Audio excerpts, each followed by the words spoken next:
Cuentan que hace algunos años un periodista entrevistó a un famoso escultor. Mientras este artista trabajaba sobre un enorme bloque de mármol, el periodista le preguntó: ¿cómo sabe usted qué imagen va a salir de la piedra? Y el escultor respondió y dice, la estatua siempre ha estado ahí. Yo solamente voy quitando aquello que sobra. Entonces el periodista volvió a preguntarle: ¿y la piedra alguna vez se queja? El escultor entonces soltó una carcajada y dijo: no, la verdad que la piedra no se queja, pero si la piedra pudiera hablar, seguramente me diría que la dejara de golpear. Pero si yo le hiciera caso a esa piedra y no la golpeara, nunca volvería y se convertiría en una auténtica obra de arte. Mis amados hermanos, amada iglesia, qué ilustración tan parecida a nuestras vidas. Muchas veces Dios está usando el martillo, está usando el cincel en cada una de nuestras vidas. Y Dios está quitando aquellas cosas que sobran en nosotros. ¿Por qué? Porque Dios quiere formar algo lindo, algo bello en nuestras vidas. Dios, con ese martillo y ese cincel, está quitando el orgullo. Cuando nos tocan el orgullo, ¿verdad? Como duele. Está quitando esa autosuficiencia en nosotros, está quitando el pecado y está formando el carácter de Dios en cada una de nuestras vidas.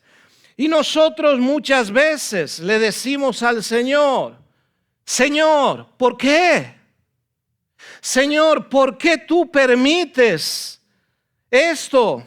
¿Por qué, Señor, me haces pasar por esta situación?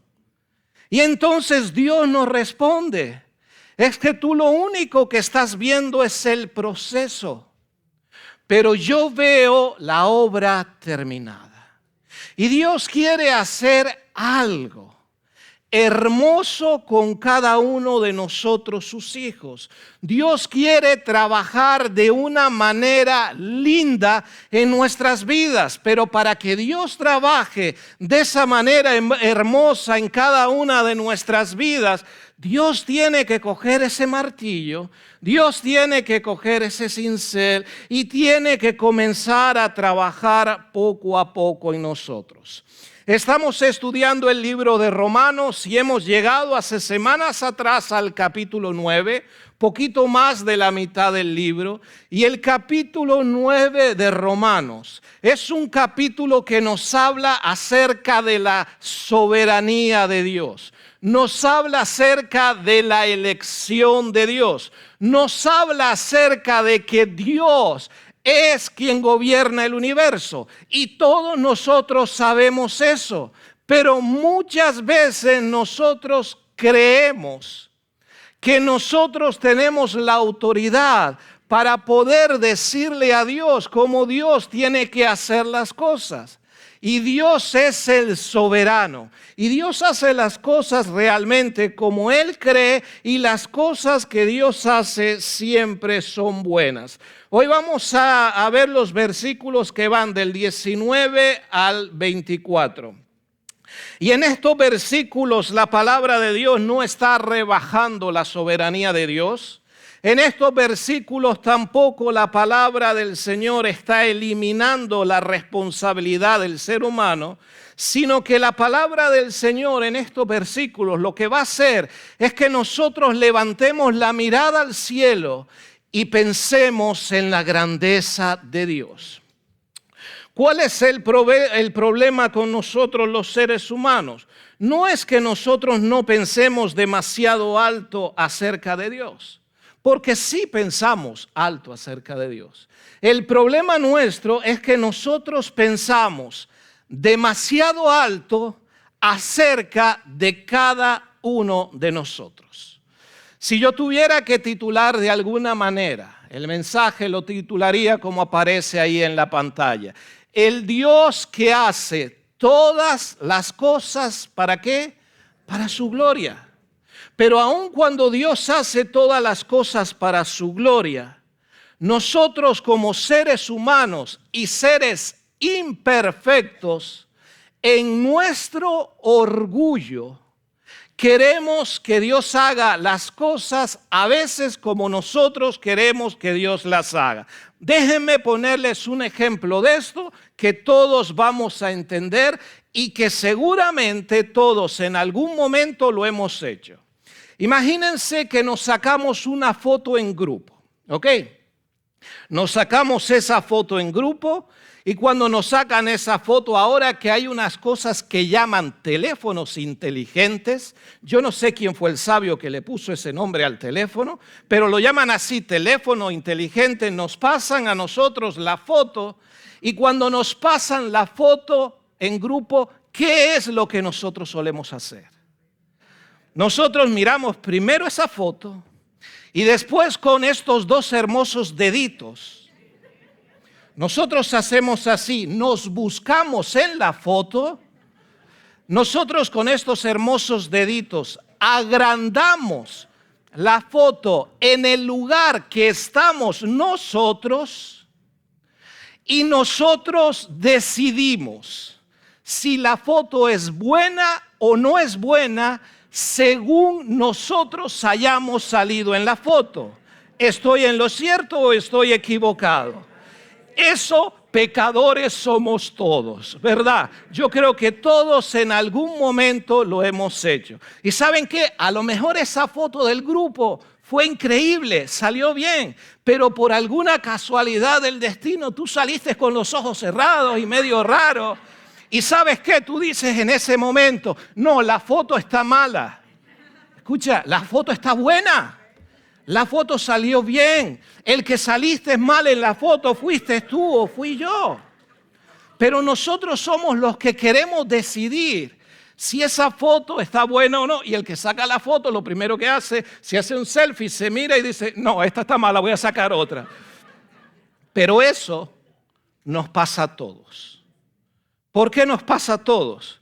Porque así somos los seres humanos. Nosotros queremos ser los protagonistas. Nosotros queremos ser los que salgamos bien en la foto. Pero miren, no somos nosotros los protagonistas. Hablando de las cosas de Dios, el protagonista es Dios. No somos ninguno de nosotros. No son los hermanos que cantan y alaban aquí delante, ni los que dan los anuncios, ni los que predican, ni absolutamente nadie. Aquí el único que es famoso y por el único que nosotros hemos venido se llama Jesucristo. Y es a Él a quien nosotros le tenemos que dar la gloria y la honra siempre. De estos versículos del 19 al 24, quiero ver tres cosas con ustedes. La primera, en los versículos 19 y 20, es que el ser humano, en su orgullo, como estábamos hablando antes, olvida muchas veces quiénes somos nosotros. Olvidamos el lugar en el que Dios nos ha puesto. Dice el verso 19 y la primera parte del 20. En el 19 dice, pero me dirás, ¿por qué pues sin culpa? Porque ¿quién ha resistido a su voluntad? Nadie puede resistir a la voluntad de Dios. Mas ahora dice el verso 20, voy a leer solo en estos momentos la primera parte, dice, mas antes, oh hombre, ¿quién eres tú para que alterques con Dios? ¿Quién eres tú para que quieras ponerte en el mismo lugar de Dios? ¡Qué respuesta tan sorprendente! Noten lo que dice el pasaje. No dice, oh sabio, no dice, oh filósofo, no dice, oh investigador. ¿Qué dice? Oh hombre. Cuando habla de hombre, está hablando tanto de hombres como de mujeres. Y lo que está diciendo es, debes recordar quién eres tú, quién soy yo. Somos simplemente criaturas. Él es el creador. Nosotros somos finitos. Él es infinito. Nosotros no sabemos el mañana, Él conoce el mañana. Nosotros no conocemos los corazones de nadie. Dios conoce todos nuestros corazones. Nosotros no sostenemos el universo, nosotros no gobernamos la historia. Nosotros simplemente somos seres humanos. Y eso es lo que la palabra del Señor nos está diciendo. Somos seres humanos y cuando nosotros entendemos esto, lo va a cambiar todo en cuanto a nuestra relación con Dios, porque sabemos quién fue el que nos trajo hasta aquí, porque sabemos quién nos cuidó anoche en la noche de descanso, porque sabemos quién nos permitió levantarnos esta mañana, porque sabemos quién ha puesto el desayuno en nuestra mesa. ¿Quién nos ha dado esos alimentos? Sabemos que ha sido Dios, porque Él ha sido el que nos ha dado las fuerzas. Otro de esos ejemplos es el ejemplo de Job, que todos conocemos. Cuando Job lo ha perdido absolutamente todo. Y en los primeros 37 capítulos del libro, Job tiene preguntas. Y no es malo que nosotros tengamos preguntas con Dios. Y Job le hace una y otra vez, Señor, ¿por qué? Señor, que yo no he hecho nada malo, ¿por qué tú me estás tratando así?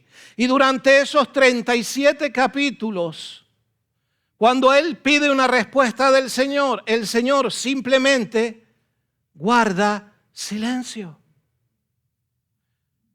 Hermanos, los silencios de Dios a nosotros no nos gustan, pero los silencios de Dios son hermosos. No para nosotros cuando estamos en el proceso. Pero durante esos 37 capítulos, durante unos meses, Dios guardó silencio. No quiere decir que no estaba actuando. Cuando Dios comienza a hablar en el capítulo 38, en los primeros 37 capítulos, Job haciéndole una pregunta tras otra a Dios. Ahora Dios es el que le dice, ok, Job, se acabó. Ahora me toca a mí preguntarte. Lo primero que le dice, cíñete como un varón valiente. Yo te voy a preguntar y tú me vas a responder. ¿Sabes qué? Dios no le responde a una sola pregunta, a una sola de las preguntas que Job le hizo, pero le responde, ¿saben cómo? Hablando acerca de su grandeza. Y le dice Job, podría ser a lo mejor cariñoso, Josito, le podría haber dicho, mira, ¿dónde estabas tú cuando yo creé el universo? ¿Dónde estabas tú cuando yo puse las estrellas en el cielo? ¿Dónde estabas tú cuando yo puse los planetas? La tierra que está sostenida sobre nada. ¿Dónde estabas tú? ¿Dónde estabas tú cuando yo te di el ADN que tienes? Dime si tú sabes. Intenta contestarme alguna de esas preguntas. ¿Saben qué es lo que tiene que hacer Job? Dice, mi mano pongo sobre mi boca. Literalmente lo que quiere decir es qué necio he sido. Cuando yo quiero intentar ponerme en el lugar de Dios. De eso es de lo que nos va a estar hablando este pasaje. Nosotros no nos podemos poner en el lugar de Dios. Muchas veces el problema del ser humano no es un problema intelectual. El problema del ser humano es un problema espiritual. ¿Por qué? Porque el ser humano cree que puede sentarse en el tribunal para juzgar a Dios. El ser humano cree que Dios le tiene que explicar sus decisiones. Y escucha algo, Dios no tiene que explicarnos a nosotros nada. Hasta que nosotros no entendamos eso. Dios no me tiene que explicar a mí nada cuando yo paso por una prueba. Lo que Dios me dice a mí cuando paso por una prueba es, obedece. Es confía. Es cree que lo que yo estoy haciendo es bueno para ti. Nosotros no lo vemos en el proceso, pero lo que Dios hace es bueno para nosotros. ¿Cuántas veces quizás le habremos pedido a Dios por algo en algún momento, ay Señor, dame esto, yo te pido por esto. Cuando pasa el tiempo y todo eso ha quedado atrás, uno dice, ay Señor, menos mal que no me diste esto. Porque si tú me hubieras dado eso, hubiera sido un desastre. Y Dios las cosas que hace, hermanos, las hace para bien. A veces nosotros queremos entrevistar a Dios, queremos decirle a Dios cómo tendría que gobernar el mundo. Pero Pablo nos recuerda en estos versículos cuál es nuestro lugar. Nosotros no estamos sobre Dios, estamos bajo Él. Dios no comparece ante el tribunal de ningún ser humano. El ser humano tiene que comparecer ante el tribunal de Dios. Y hasta que el ser humano no entienda esto, el ser humano no va a poder entender lo bueno que Dios es en su vida. Déjenme ponerles un ejemplo sencillo de esto. Incluso un ejemplo malo, porque esto es un ejemplo malo. Imagínense un arquitecto que tiene, vamos a suponer que esto es una gran habitación. El arquitecto, hay un arquitecto ahí y pone en esta habitación solamente unos grandes planos porque ese arquitecto le han pedido que haga un rascacielos. Y ese arquitecto tiene este lugar, esta habitación llena de ese gran plano. Imagínense ustedes ahora por un momento que una hormiguita, no de esas más granditas, de las pequeñas, las que pican, las que cuando están cortando el pasto, ustedes saben, esas que aparecen, que te dejan unas picadas, de esas chiquititas, esa comienza por la madera a subir en la mesa. Imagínense esa hormiguita pequeñita en una habitación como esta llena de planos gigantescos y esa hormiguita comienza a caminar sobre cada una de las líneas de ese plano. Y la hormiguita entonces toda orgullosa dice, el arquitecto no sabe lo que está haciendo. Mira, aquí lo único que hay son rayas para un lado y rayas para otro. ¿Qué pensaríamos nosotros? ¡Qué absurda! ¿Cómo va a ser una hormiga saber lo que está pasando ahí? ¿Cómo esa hormiga va a intentar juzgar al arquitecto? ¿Cuánto más nosotros delante de Dios? Podemos creernos que nosotros estamos en el derecho de poder decirle a Dios lo que Él tiene que hacer. Miren lo que dice el libro de Isaías, en el capítulo 55, en los versículos 8 y 9, dice su palabra. Porque mis pensamientos no son vuestros pensamientos, ni vuestros caminos, mis caminos, dice Jehová. Porque son más altos los cielos que la tierra, así son mis caminos más altos que vuestros caminos y mis pensamientos más que vuestros pensamientos. ¿Lo hemos podido ver? Los pensamientos del Señor son más altos que los nuestros. Sus caminos no son nuestros caminos, pero lo que Él hace, lo hace para bien nuestro. Lo hace para ayudarnos. Y nosotros lo que tenemos que hacer es rendirnos a Él. El versículo 20 nuevamente de Romanos 9 donde estábamos. Leímos la primera parte que dice, mas antes, hombre, ¿quién eres tú para que alterques con Dios? Dice la segunda parte. Pone un ejemplo hermoso. Dirá el vaso de barro al que lo formó, ¿por qué me has hecho así? La palabra del Señor introduce ahora una imagen muy conocida para cualquier judío de aquel entonces, la del alfarero. Todos habían visto en aquel momento un taller de cerámica. Todos sabían cómo un alfarero trabajaba. El alfarero trabaja con el barro. ¿Ustedes creen que el barro alguna vez dirige? ¿Ustedes creen que el barro alguna vez decide? El barro tiene autoridad para negociar con el alfarero. El barro puede protestar. El barro simplemente está en las manos del alfarero. Mis amados hermanos, delante de Dios nosotros somos como ese barro. El problema queremos ser el alfarero. Queremos que el alfarero actúe como nosotros queremos actuar. Eso significa, si Él es el alfarero, que nosotros somos la obra de sus manos, que Él tiene autoridad sobre su creación. Y gracias a Dios que es así, porque si el universo dependiera de nosotros, hermanos, haría mucho tiempo que eso se hubiera destruido. ¿Saben por qué? Porque nosotros a veces creemos que podemos gobernar el mundo mejor que Dios y nosotros no sabemos ni gobernar nuestra propia vida. No sabemos gobernar nuestra vida y creemos que podemos gobernar a Dios. Déjenme hacer un paréntesis. Tuvimos un problema, una parte del aire acondicionado se estropeó, por eso hace hoy calor, un poquito de calor. Se va a arreglar esta semana. La próxima semana traigan abriguitos porque va a estar bien frío. Cierro el paréntesis, pero tenía que decirlo, ¿ok? Simplemente para que no sientan, wow, ¿por qué no lo bajan? No, porque tenemos una parte estropeada. Hemos visto en primer lugar que el hombre olvida quién es él por su orgullo. Y vamos a ver ahora, aunque ya empezamos a verlo en el 21, cómo el alfarero tiene el derecho sobre el barro. Dice ese versículo 21, ¿o no tiene potestad el alfarero sobre el barro para hacer de la misma masa una vasija para honra y otra para deshonra?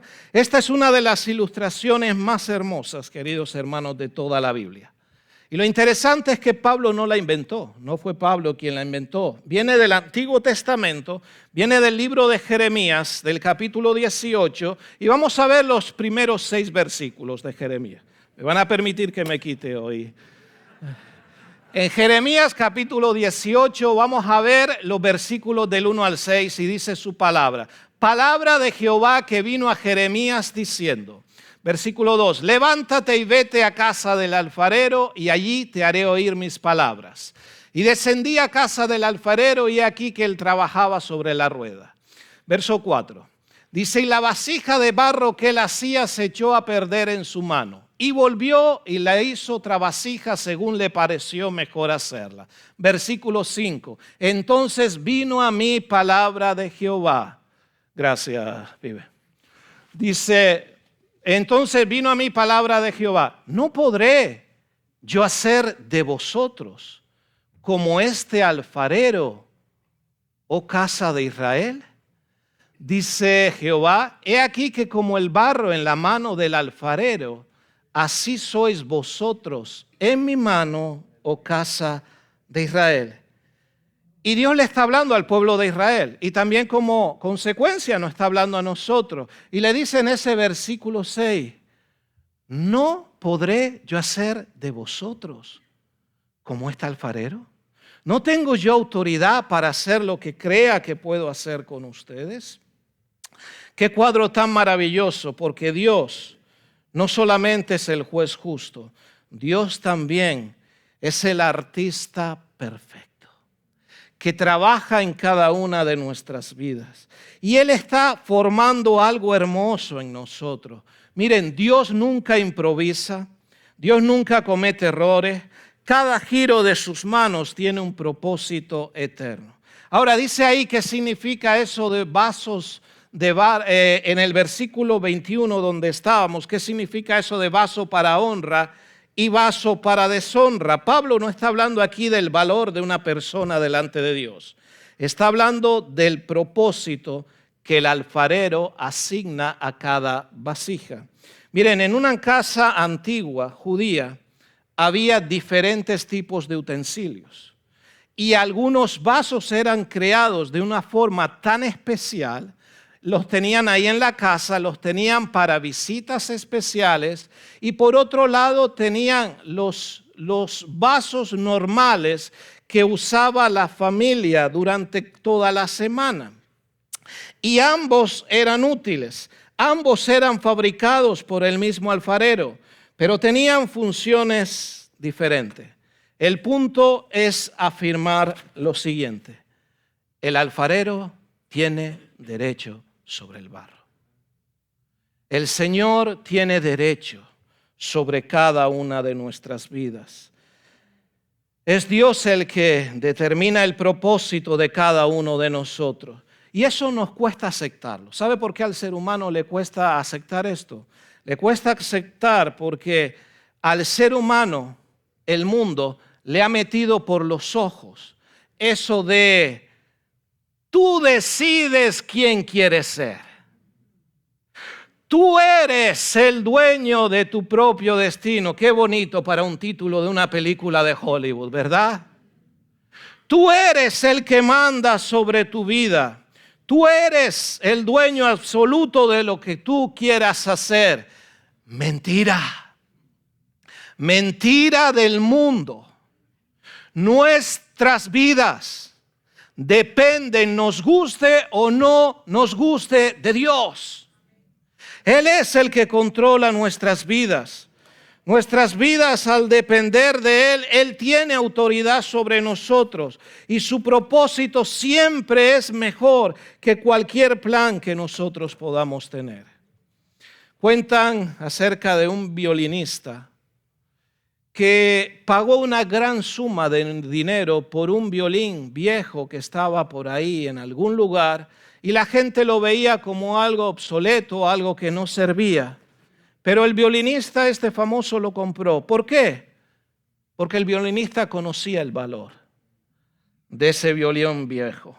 Se lo llevó a su taller especializado, lo desmontó por completo, quitó madera, quitó polvo, quitó esas viejas cuerdas y comenzó a trabajar en ese hermoso violín. Lo barnizó, le puso cuerdas nuevas, básicamente le dio el cariño que necesitaba ese violín.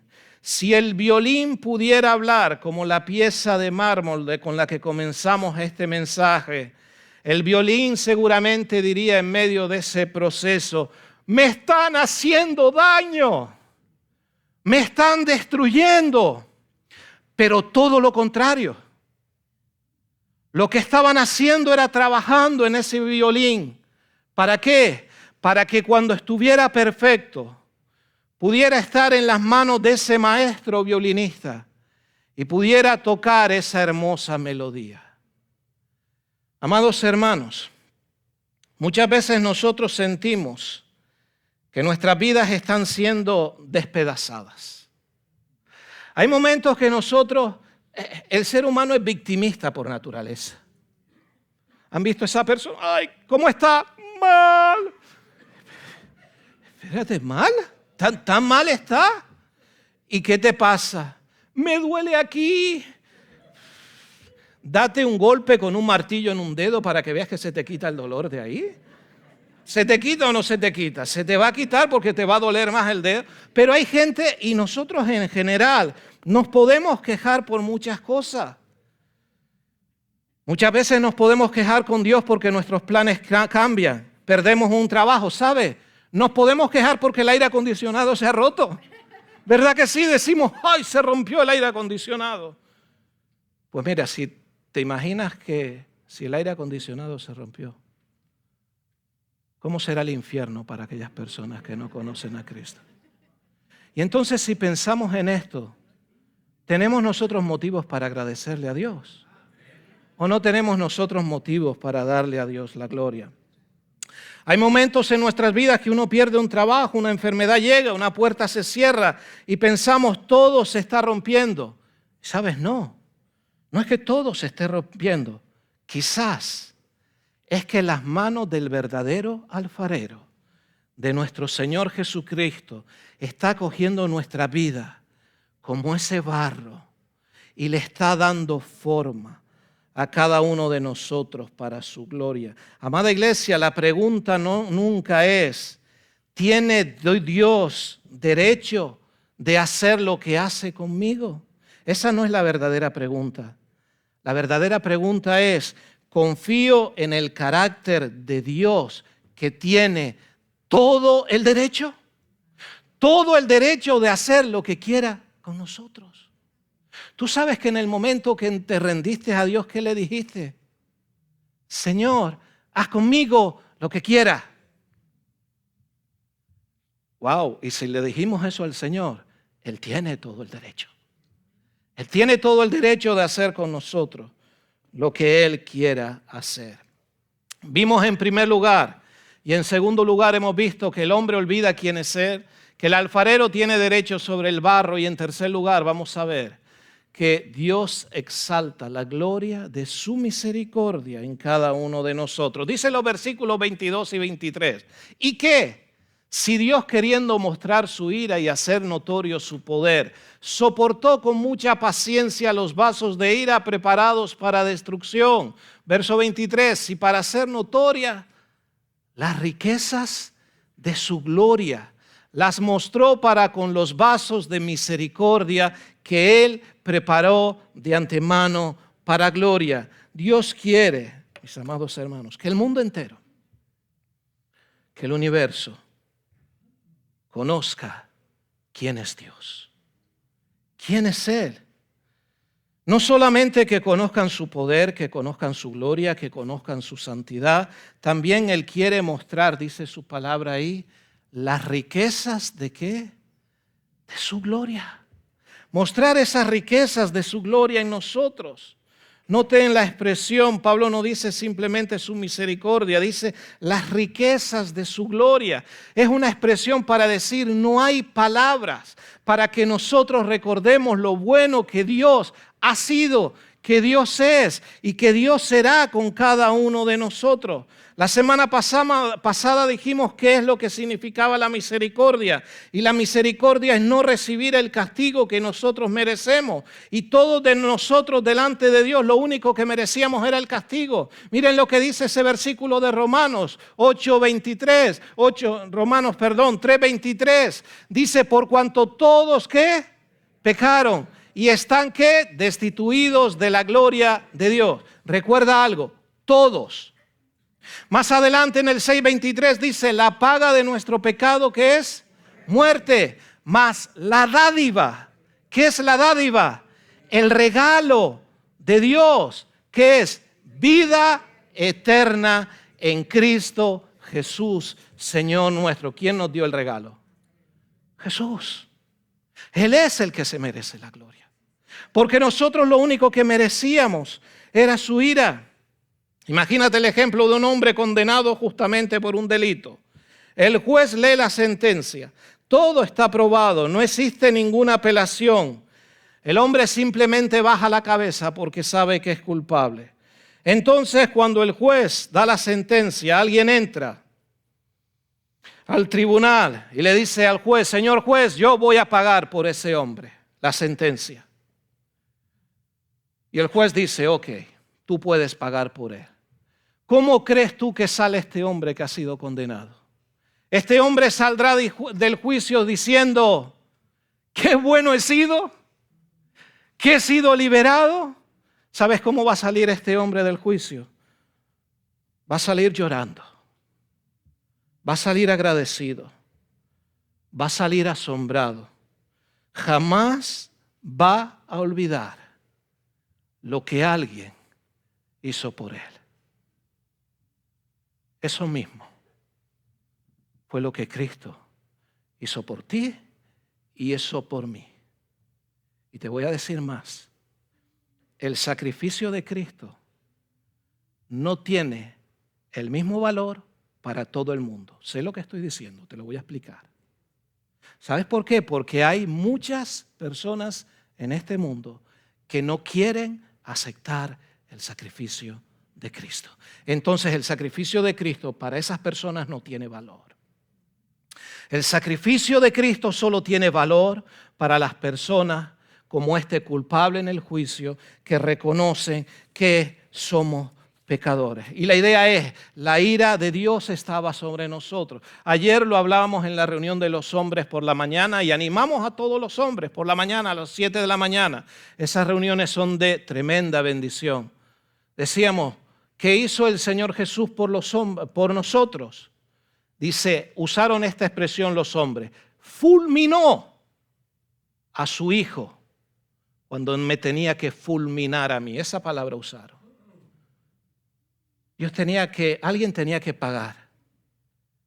Y cuando me miró a mí, no dijo, tú vas a pagar, aunque yo tenía que pagar. Cuando te miró a ti, no dijo, tú vas a pagar. ¿No sabes qué hizo Cristo? Wow. Miró a su hijo. Miró a su hijo. Y le dijo, tú vas a pagar por ellos. ¿Sabes? Si alguien podría gritar en ese momento y decir, Dios está siendo injusto, ese era Jesucristo. Porque yo era el que tenía que pagar. Pero mandó a su hijo. Mandó a su hijo por mí. Qué paciente ha sido Dios con nosotros. Qué misericordioso. Y hablamos de la paciencia, ¿verdad? Pero Dios ha tenido paciencia con nosotros. Había un anciano jardinero famoso en ese país porque tenía los mejores rosales del mundo. Cuando la gente llegaba solo al lugar de este anciano jardinero para ver esas rosas. Y dice que en algún momento alguien le preguntó, caballero, ¿cuál es el secreto para tener esas flores tan hermosas? Y el jardinero dijo, el secreto se llama paciencia. ¿Cómo? Sí, se llama paciencia. ¿Me lo puede explicar? Dice, sí, te lo explico. Todos quieren ver la flor, pero nadie quiere tener paciencia para cuidar la raíz. Para que esa flor tan bella se pueda ver, hay que dedicarle mucho tiempo a las raíces. Los que les gustan las plantas y trabajan en las plantas, voy a decir, y hablan con las plantas, saben de lo que me estoy refiriendo, ¿verdad? Que hay que cuidar la raíz de las plantas. Hay que cuidarlas para que se puedan ver esas hermosas flores. Dios trabaja igual. Dios no solamente está interesado en cambiar nuestras circunstancias. Dios está formando nuestro corazón. Y para ese proceso Dios ha tenido que tener mucha paciencia con nosotros. ¿O tú crees que Dios no ha tenido paciencia contigo? Hay momentos que Dios trabaja y a veces Dios guarda silencio. ¿Sabes? Los silencios de Dios, como decíamos antes, son hermosos. No nos gustan, a mí no me gustan, no me gustan como a nadie. Pero cuando Dios está trabajando en silencio, Dios está haciendo algo hermoso en nuestras vidas. Dice ahora el versículo 24 de Romanos 9, donde estamos. Dice, a los cuales también ha llamado, esto es a nosotros, no solo a los judíos, sino también a los gentiles. Qué extraordinaria declaración. Pablo ya no habla solamente de judíos, Pablo está hablando de gentiles. La iglesia en Roma estaba compuesta tanto de judíos como de gentiles. Y mis amados hermanos, está hablando como nosotros de hombres y mujeres que han sido transformados por la gracia de Dios. Está hablando de personas que un día, estando como nosotros, estando lejos de Dios, Dios vino a nosotros y tuvo misericordia de nosotros. Miren, personas como nosotros. Por ejemplo, aquí en la iglesia hay más o menos como 20 nacionalidades distintas. ¿Saben qué hermosa es la iglesia del Señor? Imagínense esa iglesia universal, pero nosotros aquí como iglesia local. 20 nacionalidades distintas. Cada uno de su madre y de su padre. Cada uno criado de una manera distinta. A nosotros no nos han criado igual. Cada uno de una forma diferente. Algunos recibieron más cariño y otros no. Pero ¿saben qué ha sido lo hermoso de todo esto? Cuando nosotros hemos venido a Cristo y Él ha sido nuestro Salvador, Él nos ha hecho a nosotros parte de su familia. ¿Habrá una familia más hermosa que la familia de Cristo? Donde tú puedes ser del lugar donde seas. Pero Dios es el que edifica cada día su iglesia. ¿Qué debemos hacer nosotros de escuchar, por ejemplo, la palabra del Señor, pasajes como este? Déjame decirte varias cosas y acabamos. Primero, Dejemos de discutir con Dios y aprendamos cada día a confiar en Él. A veces podemos pelear con Dios. ¿Y sabes qué? No está mal si tú peleas con Dios. Pelea. No vas a ganar, pero pelea si quieres pelear. El que quiera pelear puede pelear, pero ya sabe que esa pelea la tiene perdida. Pero podemos pelear. Yo peleo continuamente con Dios. Me vuelvo un absurdo porque intento pelear con Dios, pero no voy a ganar. Gana Él. Podemos pelear con Dios. Pero sabes, es mejor no pelear, sino aprender a confiar. Y decir, Señor, tus planes son mejores que los nuestros. Romanos 9 no responde a cada uno de los porqués que nosotros tengamos, no, hace algo mejor.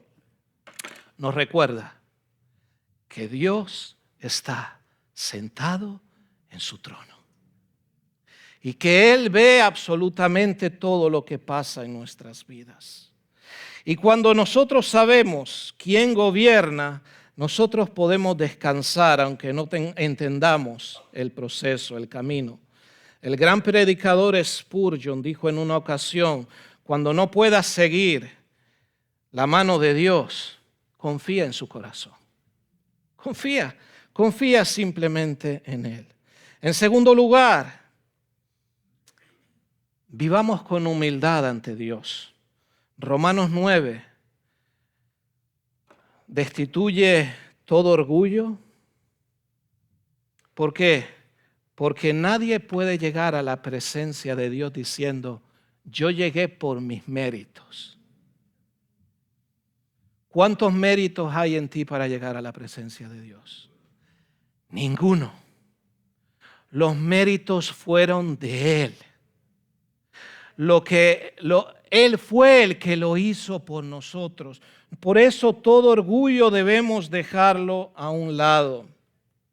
En tercer lugar, adoremos más al Señor y discutamos menos. Hay misterios que nosotros nunca vamos a entender. ¿O tú crees que puedes entenderlo todo? No vamos a poder entender tantas cosas. Hay cosas que nosotros no vamos a poder entender de Dios. Y si lo entendiéramos todo, ¿sabes qué? Nosotros nos creeríamos que seríamos como Dios. Pero nosotros no tenemos que entenderlo todo. Nosotros lo único que tenemos que hacer es adorarlo. Y número 4, si Dios te llama, responde. Y voy a ir más lejos. Desde el momento que tú creíste en Cristo, Dios te ha llamado. Te ha llamado como su hijo, como su hija. ¿Y a qué te ha llamado Dios? Dios te ha llamado a servirle. Dios te ha llamado a honrarle. Dios te ha llamado a obedecerle. Dice en el Evangelio de Juan, en el capítulo 6 y en el versículo 37, todo lo que el Padre me da, dice ahí, vendrá a mí. Y el que a mí viene, ¿qué dice? No le echo fuera. Si tú hace tiempo viniste al Señor, si tú te rendiste al Señor, ¿sabes qué? Y Dios está formándote otra vez como el barro. No peleemos con el alfarero. Dejemos que Dios trabaje como Él quiera trabajar en nuestras vidas. Porque esas mismas manos que te están moldeando, esas mismas manos que gobiernan el universo, fueron las mismas manos que hace 2000 años fueron clavadas en una cruz por amor a ti y por amor a mí. Vivimos en un mundo donde la gente no le quiere dar la gloria a Dios. Pero nosotros debemos recordar quién es Dios y qué ha hecho Él por nosotros. Cuando entendemos eso, no podemos quedarnos indiferentes. Y si aquí hay personas que no le han rendido su corazón a Dios, ríndeselo. ¿A quién? A Dios. A Dios. No invitamos a una persona a una religión. No invitamos a una persona a que siga a otras personas. Invitamos a las personas, porque eso es lo que enseña la palabra de Dios, a que se rindan a Cristo.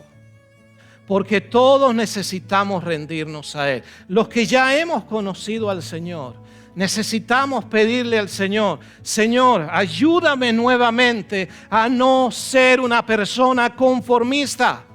A veces nos conformamos, hermanos. A veces decimos, bueno, yo hago esto, ya está bien.